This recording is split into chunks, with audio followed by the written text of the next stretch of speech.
Es el grito más desgarrador, más temido todavía en nuestros días en la Ciudad de México.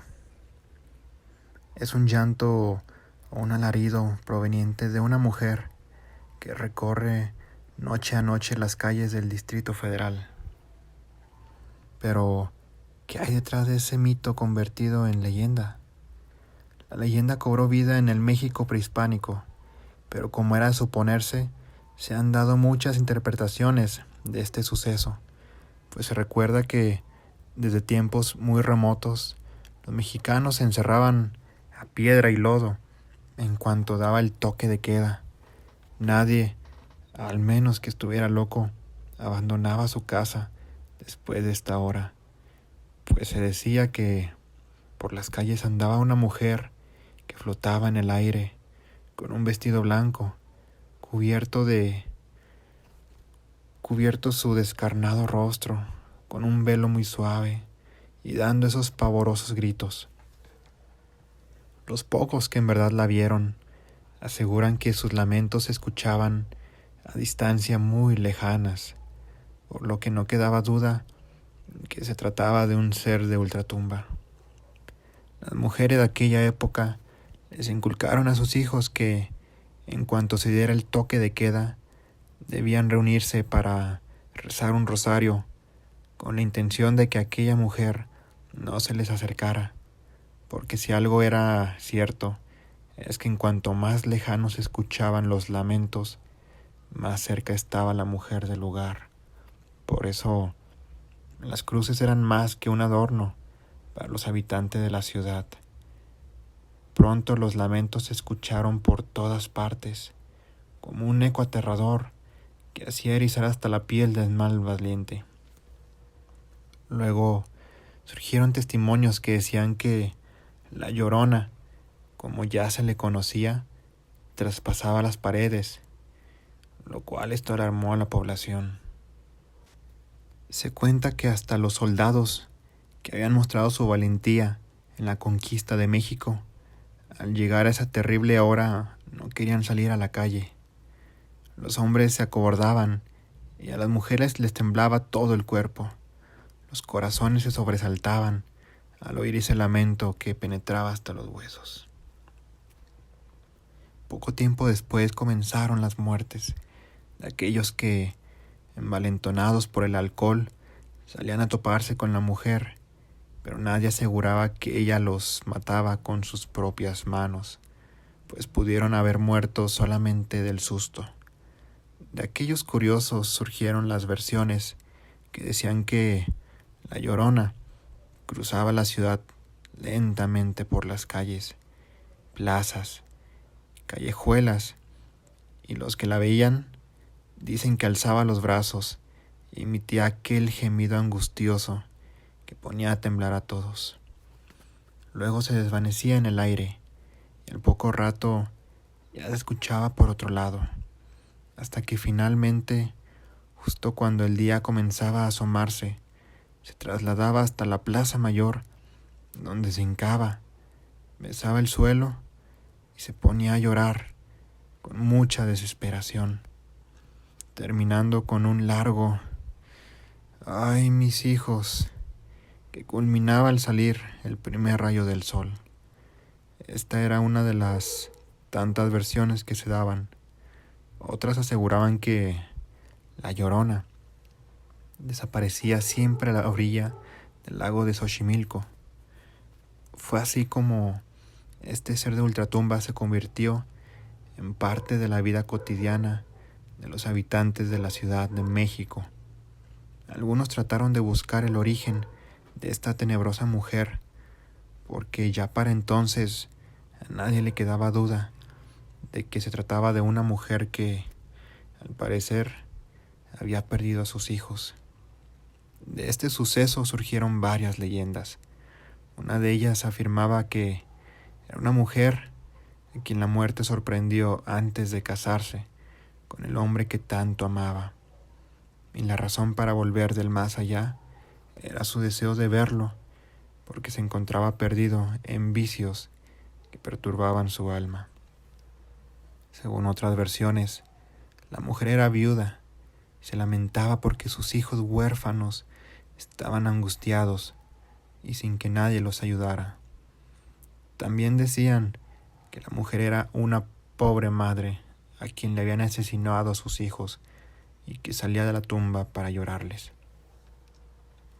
Otros más decían que era una esposa infiel y que como no hallaba paz en su otra vida, venía con el fin de alcanzar el perdón por sus faltas.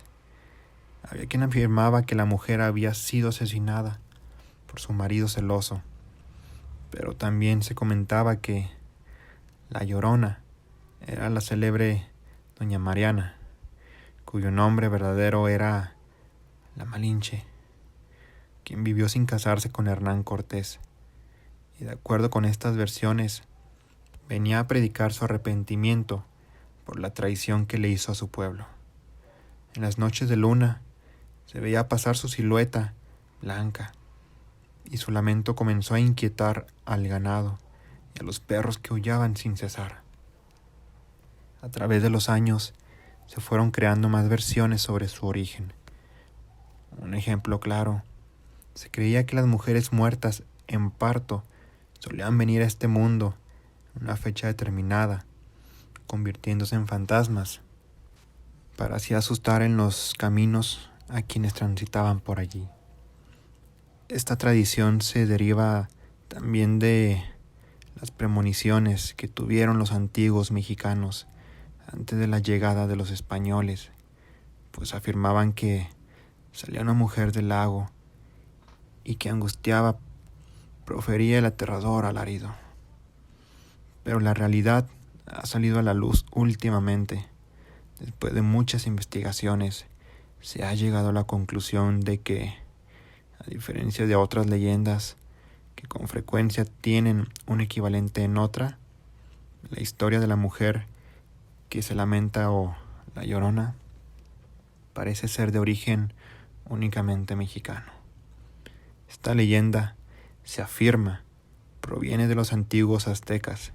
Se cree que la Llorona fue una combinación de 3 diosas: Cihuacuatl, que es la mujer serpiente; la vigilante de las almas muertas, quien es Teoyaminki; y Quilatli, madre de gemelos. Se cuenta que esta diosa vagaba por las noches vestida de blanco y siempre gritando por la pérdida de sus hijos, y según se cree, la diosa presagiaba desgracias y muerte. Por eso era que se le temía tanto, pues en realidad solo era una anunciante de las desdichas. Cuando los españoles llegaron a tierras mexicanas, muy pronto adoptaron esta leyenda. Ellos relataban la historia de una campesina sorprendentemente hermosa, Luisa, quien se presumía había sido la amante de don Nuño de Montes Claros, un hombre muy adinerado y con gran posición en aquella época. Cuando él abandonó para casarse con una mujer de su clase social, Luisa apuñaló a los 3 hijos que había concebido con él. Como venganza, los envolvió con una sábana y los arrojó al primer río que se encontró a su paso. Horrorizada con lo que había hecho, corrió por las calles repitiendo los gemidos de su predecesora azteca. Se cuenta que en cuanto se enteró don Nuño, se suicidó el mismo día en que doña Luisa fue ejecutada en una plaza de la Ciudad de México. Desde entonces, doña Luisa camina por las calles llorando la pérdida de sus hijos, y como recuerda que los arrojó a un río, camina sobre las calles donde corrían los ríos principales de la ciudad, pues se supone que recorre estos fluidos de agua buscando a sus hijos.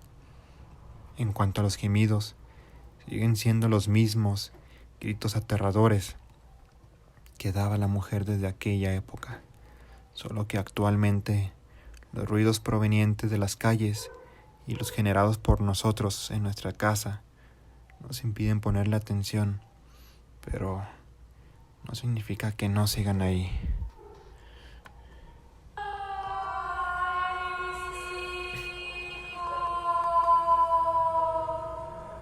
Si te gustó el video, dale like, comparte con tus amigos que más les gusta escuchar anécdotas de terror. Y si tienes alguna historia, anécdota de terror que te haya pasado, déjala en los comentarios y con gusto la compartiremos con todo el público. Gracias.